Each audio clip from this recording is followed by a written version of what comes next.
I'd like you to help me in giving a warm welcome to the founder of Squar.asia, Rita Nguyen, everybody. Thank you. Sorry. Hi, everyone. Thank you for joining me today. I'm really honored to be here.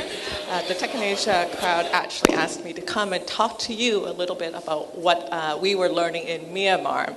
For those of you who don't know what I do or what Square is, we launched a social network in Myanmar last year, local language, in June, and have since then launched an app store as well as several games. So the idea being, trying to address the problems of distribution and monetization of apps in a new and virgin market. And about 2 hours ago, I decided to spare you all my PowerPoint because I figured it was the end of the day, which means I'm now without a safety net, and I'm going to use my notes off of my phone. So that's why I'm looking down. So I thought I would actually just talk to you a little bit about why Myanmar, and the question that really comes to mind is a question that I get almost every week, sometimes more often than that, depending on if I'm talking, how much I'm talking to media, press, and investors. But I basically get asked across the board, why am I in Myanmar? What happened, and what's going on, and what's going on over there? So I thought I would start with that. And this is actually a true story. In January of last year, January of 2012, I read an article around, on Tech in Asia actually, around how Myanmar had the largest bar camp in the world. And that just didn't add up to me. This is a country that up until a year and a half ago really didn't have Coca-Cola. We all know Myanmar as pretty much a North Korea, locked down, totally isolated from the world. And that was true up until about a year and a half ago, 2 years ago at this point. So I heard about this, or read this article about bar camp, thinking, okay, so it's a tech unconference, but it's the largest in the world in a country that was one of the most disconnected in the world, and that just didn't make any sense to me. So I started to do my research, and I started to realize that there was actually more to the story. So I went between January of 2013 and June of 2013. I started to go back into the country a couple of times a month. Every couple of months I would go in, actually, and started to look around. What I realized very quickly is that even though the country was having such a hard time with infrastructure, there were movements in the political front that was really starting to open up the doors. All the censorship laws basically lifted in August of 2013. And all of a sudden, there were allowed to be private print. So up until then, if you wanted to do a newspaper, you actually had to run it up to Naypyidaw, which was the new capital. They would redact it and edit it, and then send you back a blackened copy of your print, and then you could publish that. So up until August of 2013, that was just the way that media worked. And you can imagine how difficult that was from an online perspective and what you were able to do or not do. So the political and the censorship laws were lifting. The political situation was starting to sort itself out. The other problem, the other issue with internet access and consumer internet access was the infrastructure. So getting access to a SIM card, up until 2.5 years ago, a SIM card cost $2,000. Today, technically, it costs $1.50, but you really can't buy it for $1.50. It's all on the black market. My SIM card, I think, cost me about $350 about a year ago. Telenor and Ooredoo will be releasing their networks in about 4 or 5 months. So at that point in time, SIM cards will be available, and Wi-Fi and internet connection will actually be available to the masses.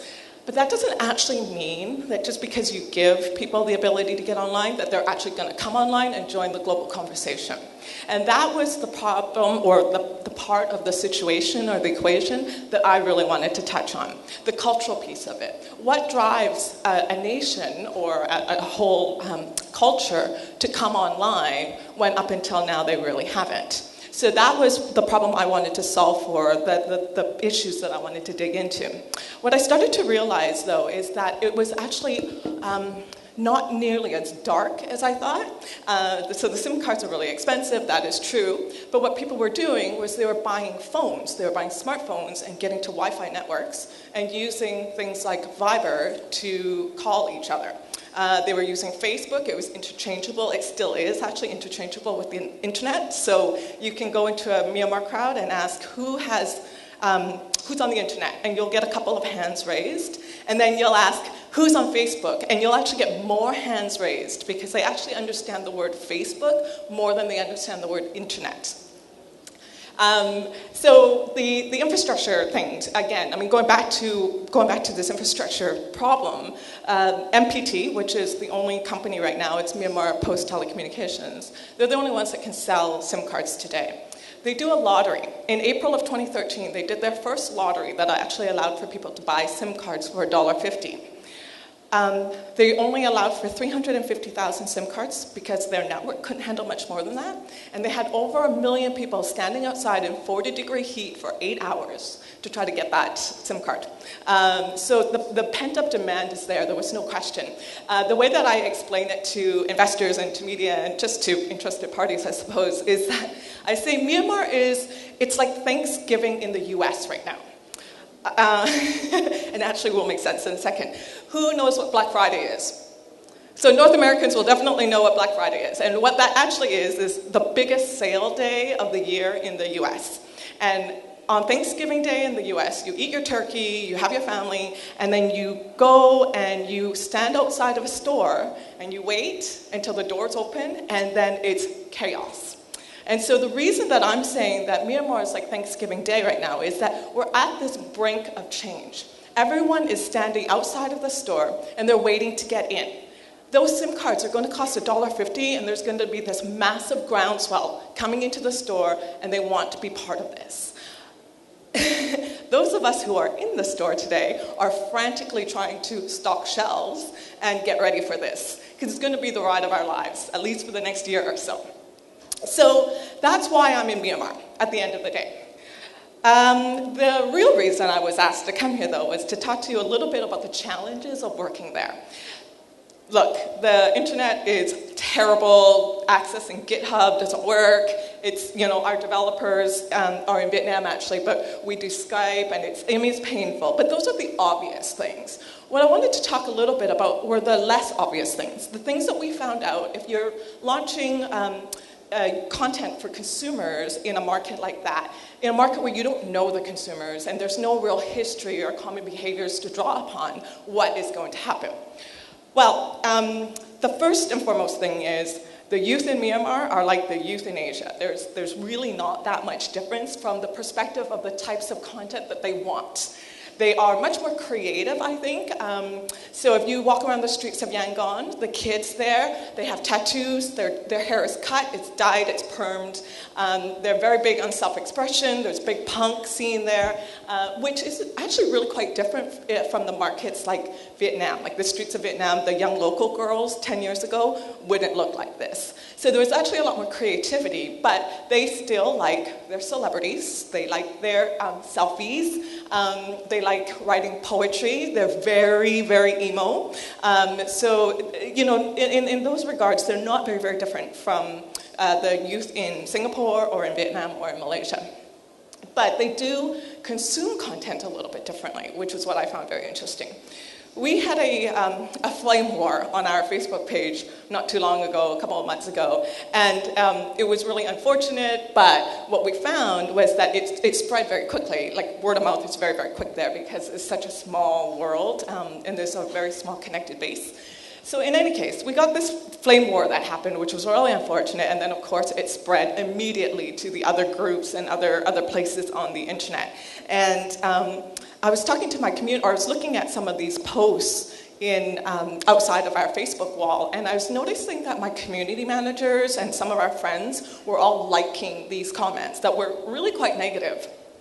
And so I was asking them about that. I was like, what does this say? And so they would explain it to me, and I was like, but then why are you liking it? Like, they're saying bad things about you. What possible reason would you want to have liked that? And their rationale is not that it's not that they like the comment, it's they're acknowledging that they read it. So it's actually like a red button as opposed to a like button, which for me is, crazy, but it actually makes a little bit of sense. as soon as they said it, I was like, oh, okay, well, that makes sense. So they consume content a little bit differently that way, in that they will like everything, and a part of it is because they're actually acknowledging that they read it. The other thing that we found on our social network is that they're actually much more inclined to engage than to do a passive like. So on our platform, you also have this ability of liking. And usually with social networks and with Facebook, you get this sort of 10-to-1 ratio of 10 passive engagements versus 1 active one. On our on our platform on Square, we were finding that we were getting like 10 times the number of people engaging in conversation over a passive like. So they deal with the internet, and it's really, really terrible, but they still want to be part of it. You know, like we were talking about this pent-up demand earlier, and it's no question that it's there.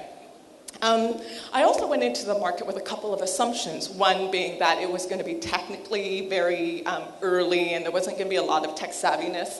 That is so absolutely incredibly untrue. This is a market of hackers. Up until 2 years ago, they had to be hackers. They had to do all of these workarounds just to access the internet, just to read blogs, just to be part of it. Today, to play games, World of Warcraft, same thing. They hack these servers so that, because there's only, 4 people that play World of Warcraft in Myanmar, so if they actually want a real gaming experience, they actually need to hack servers. So this is actually a society of hackers. The kids who are online in Myanmar today are actually a lot more technical, and in some ways a lot more technical than me, someone who's worked in the tech sector for 15 years. So I found that really interesting and really neat. The way that they distribute content with each other, I mean, Huawei has 60 to 7% of the market, and Huawei and Google Play, they don't work together. So these kids, they get together at parties and such, and they turn on their Bluetooth, and they start sending APK files between each other's phones. That's how they distribute content to each other. So those, or they use apps like Zapier and things like that. I don't know if you guys have heard of that. So this is how they get around all of these issues. The font situation over there, no one uses Unicode in Myanmar. So if you want to build apps for Myanmar, you need to use this font called Zaji. And it is unsupported. And the last update is on Android 2.2, which you probably all know that today Android's at 4.4. So you have to support this really old keyboard because it was something that was built way back in the day. It's not supported, but it's what everyone uses. And it's actually the better experience than the Unicode keyboard, so no one's moving off of it. So there's all of these things that were happening. These kids, they are technical. They're just technical in a different way than we would expect them to be. So that was one of the assumptions that I went into the market with that was really wrong. The other one was that they, sorry, just one second, I lost my train of thought there. So they are technical and, they're very, very, very motivated. So this is a market where you'll sit and the internet is terrible there. Anyone remember old dial-up? It's worse than that. So, yeah. So what happens though is like you're sitting and having coffee or dinner with someone and they will take their phone, they will turn on the 3G, they will open their Facebook and they'll just put it on the table beside them and they'll just wait for it to load as we're having a conversation, as we're talking, and then they'll click a button and then they'll just continue to have the conversation. So honestly, their Facebook experience, like their average time spent on Facebook must be hours, because that's what they'll do. They'll just leave it there and they'll just keep talking and whatever, it's fine. That's just the way that it works. Just for you and I, where we build for a 7-second attention span. That's incredible. These guys, they'll just keep going. The internet, our usage numbers, by the way, just FYI, are the most active between 11 p.m. and 3 a.m. And that's because that's when the internet is at its best. The final thing I'm going to share regarding, assumptions that I made is around censorship. So we talk about the fact that up until about 2 years ago, 2.5 years ago, there really was no freedom of voice in the country. Bloggers were getting arrested, no one really talked openly about anything. So we assumed because of that we wanted to protect our users and we wanted to use usernames that would allow for them to be able to voice their opinions without fear of retribution. So we launched with usernames, and within hours, we have been told over and over and over and over again that they want to use their real name. This is not, these kids have had their voice stifled for so long, and now they get to have a voice, and they actually want it. And they want it under their real name, and they want to have an opinion, and they want to converse. They want to be part of the global conversation, and they want to do it with their own identity, which I thought was really, really interesting and unique. So it was really, it was heartwarming for me. We haven't switched it over yet, but we will. And on that censorship front and on that conversation front, a lot of people talk to me about the bad behavior that happens, because you hear a lot of that in media around Facebook and the political situations and such. What I will say is this. The youth of the market there's no question, they do talk about the political situation, but they're kids anywhere in the world. On our platform, they are much, much, much more interested in who Justin Bieber is dating than on who's on the cover of Time magazine. That's just the reality of their world. Yes, they are living in a country that is under a massive, massive spotlight, but they themselves don't worry about that day to day. Right now, they're just so excited with their shiny new toys and internet access and games, and they just want to kind of get on with it. Speaking of games, we launched mobile games in January of this year, and we have over 2 million games played per month right now on 5 social games. These kids are wildly active. They want to be doing this. They can't wait. They're so excited. So it makes Myanmar a very exciting place. We were talking about bringing it back to the whole cultural question earlier. This is a market of 60 million people who are effectively going to be coming online overnight.